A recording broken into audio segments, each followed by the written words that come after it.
I'm in a silly mood. We're live. Yes, here we are, the Google Hangout every Thursday, 8 o'clock Pacific. Pauly, Howard, Teddy covers. We host SportsBit Monday through Friday here on SBR Picks and Sportsbook Review. We love it. Get in here with your questions, rapid fire. Let's have some fun. Kentucky Derby, NBA playoffs. Can we get some competitive games here? Jesus. Blowout tonight, 2 blowouts last night, and we'll see what the Warriors are up to as they take on Utah. How are you, Teddy? Dude, it's all. I got a tweet from ESPN Stats and Info that I expect we'll use on tomorrow's show. So far, every game's been decided by double digits in the second round. For all this, the NBA playoffs are going to get great in the second round. Look at these matchups. So far, it's been 8 games have gone to conclusion and 8 games that have been decided by double-digit margins. Is that right? Yeah. There's been one game decided by less than 10 yet, and the Warriors certainly off to a hot start, looking to make it 9 out of 9. How about the Wizards? That is 12-0 now. That streak we talked about, 12-0 this year, and on a 22-2 run the last 2 years in the playoffs. Bet the home team down 0-2 game 3. Sure, and we got a couple of real nice tweets from a guy, a monkey at Algorithm Sports, sent us a nice tweet about it. Jack H, Hargraves, JJ sent us a nice tweet about it. First quarter, first half, 2-0 again. It wasn't it wasn't even close. Obviously, it was no sweat for either of the two wagers, and you get another opportunity to do the same thing tomorrow when Toronto goes home against Cleveland, looking for those first quarter, first halves. What are now 12-0 on the campaign and 22-2 dating back to last year. It makes sense though, doesn't it? Sure. I know you're not going to see something with that kind of run, but it does make sense that team's season's on the line. They're going to come out firing. He even worked going against the Warriors, for God's sakes. Sure, but the thing that really surprised me is that because normally you don't see the books making significant adjustments on the first half line. And boy, we saw the adjustment. And obviously, I don't expect 22-2 ATS moving forward over the next 24. But even with the adjustment, when you have a team that's focused and the other team's a little bit fat and happy, you get what you have tonight with the Wizards and Celtics, where it's blowout from start to finish. All right, let's quickly look at tomorrow. Okay. You ready? Here it is again, Teddy. Cleveland is 2.5, 214.5 the total on the road. Game 3, same situation with Toronto, and they can't compete in Cleveland. Now, last year in the Eastern Conference Finals, they were also same scenario. They were embarrassed in the first 2 games, and then won games 3 and 4 at home. Sent it back to Cleveland. Cleveland 1-6. What do you think happens here tomorrow? I think the Raptors give them a series. The Cavs were good enough to survive and advance last year, given that situation. You know what I mean? They're up 2-0, then it's 2-all, and they come back and take the last 2 in that series, both in pretty comfortable fashion. LeBron's, and I've read a couple of Cleveland quotes talking about how they're not looking for the same thing. They want to win, etc. Doesn't say anything about winning by margin. And it's a Raptors team that, if they're not mentally beat, and they might be, Pauly, I did not like the effort in Game 2, and I haven't seen a lot of quotes that I'm excited about for Game 3. But assuming the effort's there for the Raptors, it's a type of thing. Look, you're 12-0 this year and 22-2 betting it. You got to keep betting it. There's no, you don't try to you don't overthink it. That's one of my biggest weaknesses as a handicapper. Sometimes I overthink stuff, and it's like the trend stuff that's working. You just keep betting it. You don't think about it. And that's Raptors first quarter, Raptors first half tomorrow. It's the only way I could look at it. You got it. All right, this is fun now. Series tied at 1, 2 blowouts. Houston 4.5, 215.5 the total. Parker done for the year. Yeah, and that Parker injury, to be honest, is a disappointment for me, because I thought that the markets reacted to his absence, and he's worth nothing to the point spread. He's worth. Would you make any adjustment for Tony Parker being out? Looks like about a 4 or 5 point. He's worth 4 or 5 points. No. That's the home court switching around. Tony Parker is worth 0 points. He might be worth a hook. Well, no, when they played in the regular season, the games were pick 'em in Houston. Sure, but it's not the regular season, and it's again, the markets react. Not 0-2 team, but they react to a good team coming off a bad performance. Well, then why are the Rockets? Is that why the Rockets favored to win the series now with $1.30? Yeah, the Rockets were favored to win the series after Game 1, and Game 2 didn't change that. And the Parker injury didn't change that. But my point is this. Well, I don't agree with that. I don't agree with that at all. The Spurs would have been like $1.40 if Parker doesn't get hurt. Talking to bookmakers. Right, but Parker's hurt. What I'm saying that the Rockets became chalk in the series after they won Game 1. That didn't change after they lost Game 2, in large part due to the Parker injury. But when you're talking about how much is Parker affecting this number, a hook, a half a point maybe. But I think the overall perception of San Antonio is significantly altered. The market perception of the Spurs saying, hey, you just lost your point guard. You lost the guy who's been there for all the championships, except for 99, obviously, when he wasn't in the league yet. And I think the markets will adjust to his absence more than he's actually worth. I think that's my point. So that's why I'm disappointed in him being gone, even though we both have Rockets futures of one sort or another in our pockets. So he's okay. Let's call him average, right? But I think leadership, experience, and it really hurts their depth. That's where it gets interesting for San Antonio. And now then the games are every other day. Well, the thing that a lot of casual bettors don't necessarily recognize is that when you talk about a guy being hurt, well, how much is so and so worth? Well, it's not about how good so and so is. It's about who's behind him and what's the drop off. So there's no differential between Tony Parker and Patty Mills in that regard. But Popovich has set up a nice rotation where Mills comes in with Ginobili, and that duo on the floor together has developed a nice chemistry. And now you're talking about Mills playing at the start of the game, and Manu maybe has to have minutes, handling the basketball, and it adjusts. Those rotations aren't what they were. Parker to Mills, again, it's not worth not even a half-point drop-off, but the adjustment to the rotations for San Antonio is worth something. And it's not good news for the Spurs. Anytime your point guard gets hurt in the playoffs, it's never good news. Toronto saw that, last night, and I wouldn't be surprised if San Antonio sees it tomorrow. Okay. Fire away with the questions. Here we are. Google Hangout every Thursday, 8 o'clock Pacific. Pauly Howard, Teddy covers. Are you going to make a wager on the Derby? No, not even maybe. I mean, not even. Here's my question for you. Pay off your mortgage. You hit the super. How many guys hit the super on the Derby? A couple. Yeah, a couple guys that hit the super on the Derby. How many times you hit the super on the Derby? I rarely played it. I know. Do you bet the Derby every year? I haven't hit the super. No, I would tell you if I hit the super. I've not hit the super. Yeah. Okay. Yeah. This is the facts about the Kentucky Derby. The horse racing guys that I know, and all of them are like, look, there are beatable races. The Breeders' Cup is beatable. The Kentucky Derby is an absolute random crapshoot. Okay, when you're talking about a 20-horse field, no other race has a 20-horse field. Right. All right. When you talk about how are the handicappers and guys that are sharp, I mean, money makers at horse betting, when they're telling me that this race is as random as it gets. Yeah. It's okay. I'm not a guy that needs action. There are guys out there, they need action. They need action. I'm in action every day. I don't need more action. You know what I mean? I'm not like running around shit. I don't have a bet going right now. What am I going to do for the next hour? I'm not that guy. I'm in action on a daily basis all year long. So I'm not looking for more things to bet. And when the experts are telling me, man, the Derby is really tough to beat. And when my own personal experience with the Derby is, it's pretty random. And when basically all the guys I know in Vegas are like, I don't make money on the Derby. Yeah, I play it, but recreational. And fine, you want to put some recreational money on the Derby, more power to you. But serious bets, I wouldn't even think about it. What about you? You going to play it? Who's your horse? Yeah, absolutely. You have to. The chalk has got there 4 years in a row, which is surprising. But you're also seeing. And then before that, it was all these 30-1 shots and 50-1 shots that no one would. That people are like, how the hell did this horse win? Random. And a lot of long shots have snuck in there as to finish in fourth to help out the super as well. Questions. Here we go. Guan White. How will Pineda do tomorrow at Wrigley? Cubs 14-2 to the over in their last 16. Come on. And again, we have. I was looking at the weather, and I got conflicting reports on the wind. It's not hitters' weather. I was really hoping this game was going to be warm, but I'm not betting anything but Cubs over right now. And Pineda, as well as he's pitched, you know what? Yankees have flown over the total his last 4 starts. Flying over. They're hitting the ball too. So I'm really hoping that we have some wind blowing out at Wrigley tomorrow. Yeah. And even with the cold temperatures, if we get a 7.5 on that game, I'll look over. D. Lee says, thank you for the POD winner. A little cold here, though.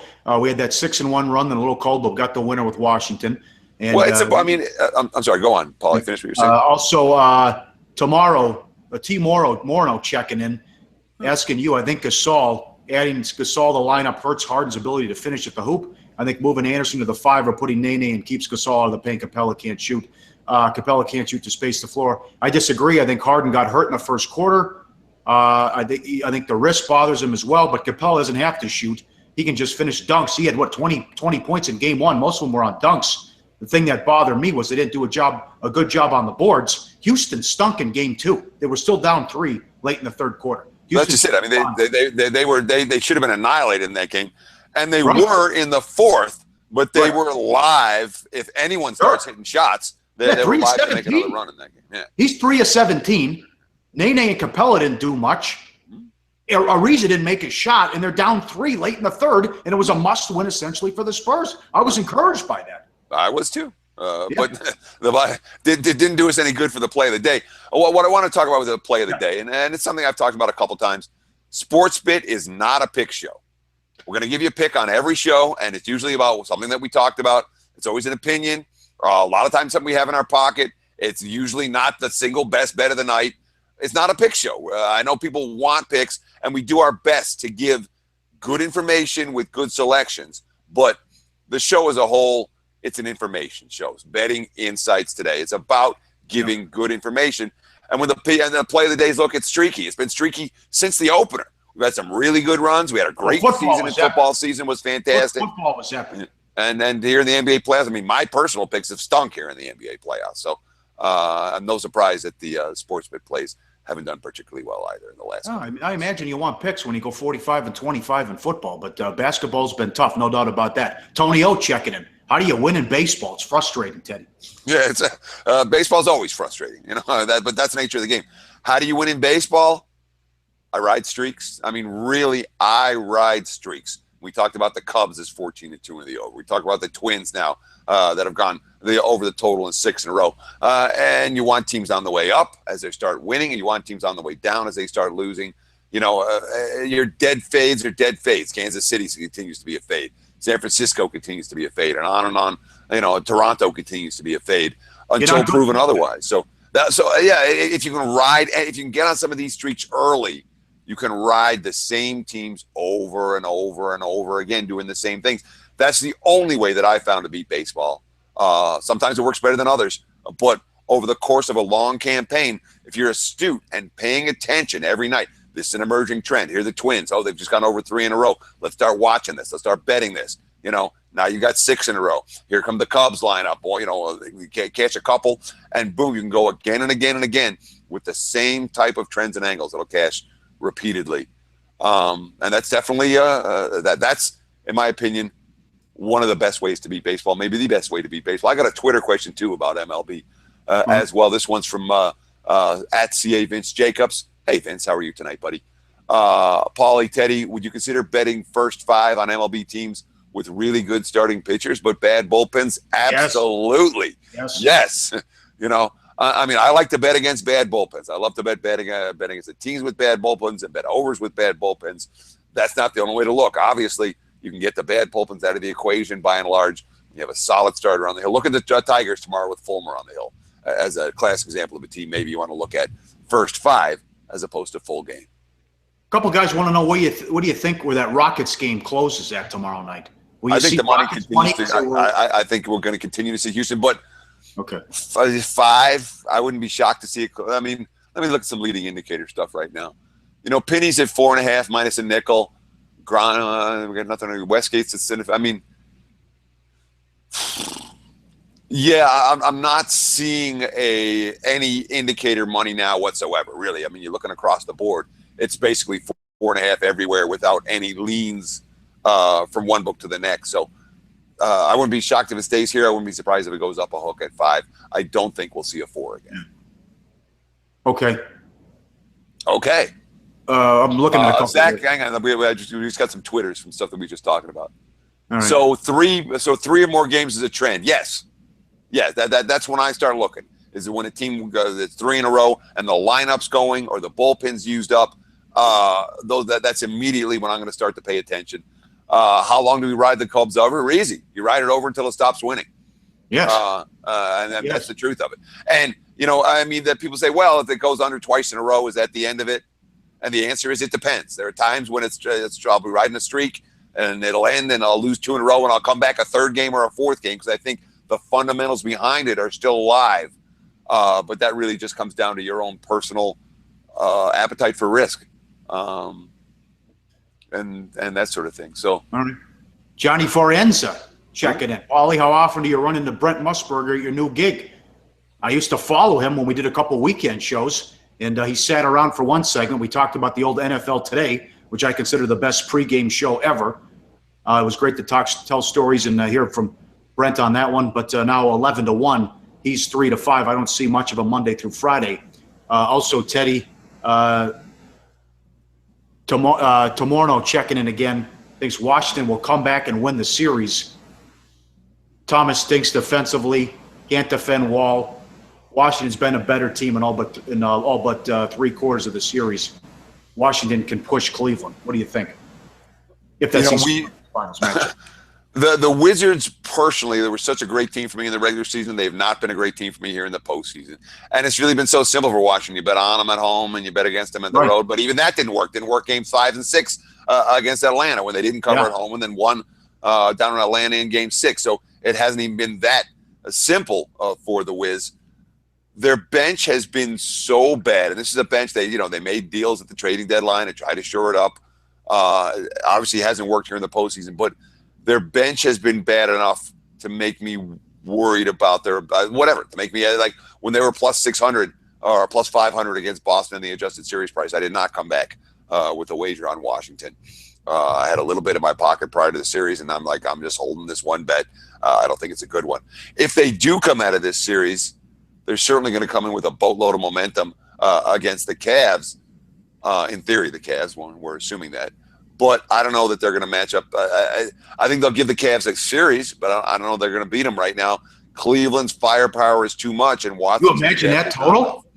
Can you imagine those totals? Neither team. What about Rockets Warriors, man? What are the totals going to be in that series? I asked the guy at VSiN. I said 240. He said about 235. Yeah, I was thinking 233 and 233. What's Cleveland, Washington? A little bit lower, maybe. That's the 27th and 29th ranked defenses post All-Star break. Yeah. That's the Eastern Conference Finals. Holy shit. That'd be let me take a look what the numbers was last couple times they played. Well, last time they played, Washington scored 127 on the road. Yeah. I know that. D's nuts checking in. Are we talking about Toronto first half and first quarter tomorrow? Absolutely. Yeah. You better believe it. Yeah. It's 22-2 the last 2 years. You're goddamn right we are. I'll give you're fired up tonight, Paul. Huh? Look at you. You're getting all rowdy. If you can beat the Warriors doing it, you can beat the Cavs doing it.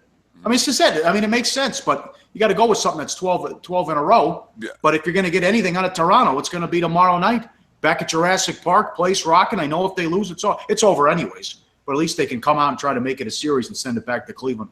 224. These teams, the Wizards and Cavs, met on the 25th of March at Cleveland. 224. The game finished 242. You had that overtime game right before the All-Star break. Remember that? Where LeBron banked in a 3. I didn't TNT game. Yeah, when was that? It was on national TV. We were on the Wizards. It was after the Super Bowl. Yeah, it was right after the Super Bowl. Yeah, it sure was. That was a bad week. I hated that. But even now, I swear, it's been how many months since the Super Bowl now? It's been February, March, April, May. So like three months, and I still get a shiver down my spine, man. That was a bad beat, dude. That was one of those that sticks with you a little bit longer than your average one was. So what was that at the end of regulation? It was 120 all after LeBron hit it at the end of regulation, and really? That game was totaled. It was. Remember, it was 120-117. LeBron banked it in. That game was totaled 218.5. Yeah, well, we probably will see something approaching 230 in that series too, assuming we get that series. Though it's not going to be that different if it's Boston. The Celtics are this lockdown defensive team that's going to play the Cavs in this tight defensive-minded series. This is. Remember back in like the Jeff Van Gundy Knicks and the games were totaled 173 in the playoffs and 169 in the playoffs. That's where Barkley needs to be drug tested. The league was unwatchable then. The league is so good today. There's so many, and that's the difference between Barkley too. About why do you put a big on these guys? I'm like, all these guys can shoot threes too. So if you back up off them, it's going to be a three in your face. If you come out to guard them, they'll go right around you and get to the basket. Well, all these guys can shoot the three. I mean, back in the 80s and 90s, it was a bad shot if you took a three. That's a quote from Larry Bird. Bird said if a guy was going to shoot a three in my day, we'd say, go ahead, it's a bad look. No, all these guys can knock him down. If Barkley was playing today, I honestly don't know if he'd get off the bench. When you think about it, who's he going to match up against? He's not going to match up against any of the stretch fours. But he was good. He was great in Phoenix. He changed his game in Phoenix. Phoenix Barkley could. I don't know. You don't know. Defensively, he's going to have a problem out on the perimeter. I don't remember Phoenix Barkley playing perimeter D. I remember him banging in the post. And that, the 8-man basketball's gone. I'll agree with you. He's a dinosaur. Yeah. Well, when he went to Phoenix, though, he was bombs away. Yeah, he could. I didn't say he couldn't shoot from the outside. I'm thinking, who's Charles Barkley going to defend in the 2017 NBA? The answer is nobody. Yeah. Not watchable, huh, Mike Campbell? Come on, Mike. What's wrong with you? Look at the Warriors. Look at the Cavs. Look at Isaiah Thomas with 53 points on the day on his sister's birthday with a 6-hour dental appointment. I mean, look at all the young talent. You got Anthony Towns. You got Anthony Davis. You want to throw names out of young studs? There's so much young talent here. I know. Call them. Come on. There's so many guys that can score. And what I like is everyone's involved in pace and space now, too. Sure. And then you think like to the Knicks-Rockets final. That was some of the most unwatchable. How about Spurs-Nets? Yeah. Spurs-Nets. Oh, yeah, that was pretty unwatchable, too. Man. Yeah, the Knicks-Rockets was ugly. Knicks-Spurs was ugly. A lot of the Spurs were ugly. All right, couple more questions here, guys. What do we got? Go ahead. Let's see. Twitter. You want me to answer some here? Vic Simon, super chat. I'm so high and buzzed, I almost sent you $10 exploring that feature. That's more just comments, no real questions. I don't know. All right, that's fine. All right, well, we had someone talk about the Derby. Yes. Greek Freak, there's another one. Yeah, good job, Gogster99. Good to hear from you, Gogster, as well. Yeah, how about Greek Freak? How about the first guy in NBA history to be top 20 in points, rebounds, steals, assists, and block shots? How about that? That's not a bad quintet. And he's still looking to find his jump shot too. Hey, what's the Eastern Conference Final Series price in your opinion? If it's Boston, Cleveland. Yeah, because I heard you talking that you thought it would be Cleveland $3. I don't think it'll be that high. I can't imagine that. Okay, let's just say Celtics win in 5 and Cavs win in 4. Okay. They win the rest of the games. I would say Cleveland 2.25. Okay. Maybe. Yeah, in that range. I saw today. Faraway places. Cavs Warriors possible finals matchup is 225 for Golden State. If it's Golden State Cleveland in the finals, right. But Golden State is it's a Warriors chalk there. Here's a question for another one from Twitter from Zach Zinser. Got a Wizards ticket to win series, so when do you hedge? Well, you have to hedge from a positive position, and right now the Wizards aren't in a positive position, so there's no hedge to be made. And really, there's not the Celtics were $6 before tonight. Yeah, well, but if he's got a Wizards ticket to win this, if he's plus, even if he has a Wizards series a Wizards ticket at the adjusted series price, there's no hedge to make after winning one game. No, okay. If you have a plus $5 and you want to hedge back when it's -2 or -250, if the Wizards win Game 4, you can do that. But other than that, you're probably going to be holding that ticket until maybe Game 6. And if Washington's up 3-2 in that spot, maybe you put a little bit on Boston, and you can hedge on the Celtics and the money line in that one. Yeah, a lot of people say $3 here. A lot of people think it's going to be $3. Maybe I'm short. I can't. $3 on the road. Yeah, it just sounds a little bit high to me. All right, I see. Yeah. Knicks got Juventus to win the Champions League at 12-1. Should I? Yeah, you should hedge that. Yeah. Yeah. Oh, absolutely, you hedge. They're going to play Real Madrid. Juventus won't collapse. They haven't given up a goal since the Reagan administration. So, oh, absolutely, hedge. You have 12-1. They play Ronaldo and Real Madrid in the championship. Yeah, absolutely, 100%, 100%, Nick. Good job, well played. Yeah, so the thing to do is put something on Real Madrid. Yeah, they're going to play. They're going to play in the final. Yeah. Right. So is that the way you would hedge? You just got a plus 1,200, and then you put some money line on the other side. I don't know how much you bet on it. Yeah, whatever you want to do. I don't know how much you bet on it, but absolutely take Real Madrid. Who knows? Maybe you steal the first leg, and you can really get nuts too. All right, Rashawn Brown. Does Houston have a chance of even upsetting Golden State if they make it to the Western Conference Finals? What do you think, Pauly? My answer to that is yes. They have a chance. I'm not saying they will. I'm saying they have a chance. Absolutely. When you shoot 53s a game, no doubt. And the randomness of that, they have to get hard and healthy. But I love what I saw in Game 1. I like that they took care of OKC in 5 and didn't shoot the 3 well. 22 of 50 in Game 1. The effort was there in Game 2. They got a shot. When you have Harden and the Bombers, remember they already won at Golden State. You know, puncher's chance is the expression, and I do believe that Houston has a puncher's chance. Look at that. Dave Wang says, Pauly's the man. I agree, man. Look at him. Pauly looks sharp. I don't agree. BMC's out of his mind. He's got 10-1 he claims, and he wouldn't hedge. You're locking in a profit, BMOC. I don't agree. And you don't have to lock, but you don't have to lock in a profit. If you like the way you're allowed to lock in a profit. It comes to bankroll management. Okay, you're allowed to lock in a profit. You don't have to lock in a profit. You can hold your wager right through the championship and get paid big if they win, and obviously get nothing. You don't have to do anything. Yeah, I know that, but I'm giving the guy advice. Unless he's worth a lot of money, I'm saying lock in a profit. Job well done. You have 12-1. Take a little back on Real Madrid, and Real Madrid's probably going to be a favorite. Christ, Ronaldo's Jesus Christ right now. Back-to-back hat tricks. There's a freight train. He's doing it himself. All right, very good. A lot of fun. Good Thanks, guys. Good times. Eddie, thanks to Justin, and thanks to all the viewers. We'll have a fun show coming up. We'll go over all the look for shows tomorrow, and I'm pleasantly surprised by all the views here, even with the basketball playoffs, as we haven't slowed down a bit since the NFL and college football ended. We'll talk to you tomorrow on Sports Bet, betting insight today on SBRpicks.com.